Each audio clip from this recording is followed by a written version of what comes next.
Hello! It is the end of February and I have to do the fourth recipe from the second BTS cookbook so I can make sure I get through them all in 2024. So we are here to cook some more with BTS. Today we are going to be making the kimchijeon right here. So the book has the cute little story from In the Soup 2 about them making it. In book 1, you learn how to do the pajeon instead. So this is obviously going to be one that instead of using green onions is going to be focusing more on having kimchi with it instead. It is a very simple recipe. So let's go ahead and get going.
All right, that was quick and easy.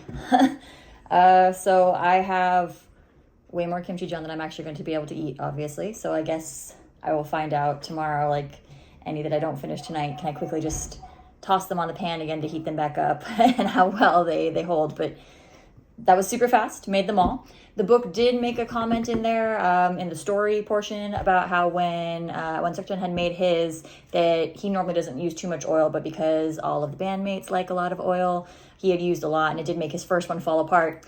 Apparently I used too much oil because my first one fell apart as well, but by the time I got to the third one, I had mastered how long I needed to do it to make sure that they really fully had gone in there.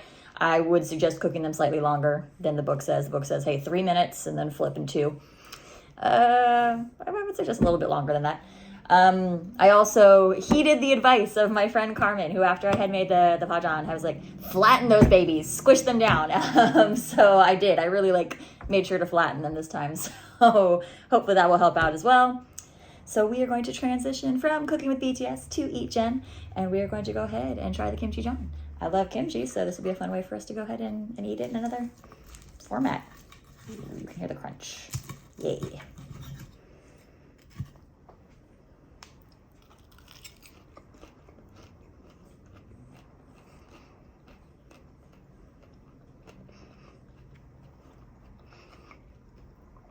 I like this one a lot. Super simple, and it's really yummy.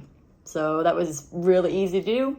Minimal ingredients, minimal time, minimal effort, very yummy.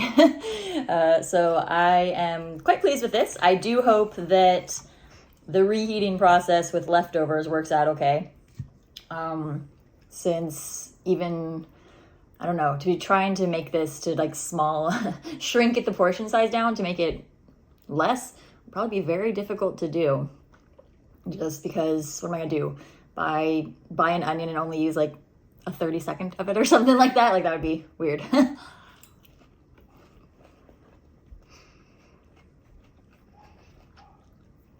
Book does mention that you can add other stuff to it, which if you saw my video from book 1 when I made the pajan, Carmen had commented in there too that you can add other stuff to it as well.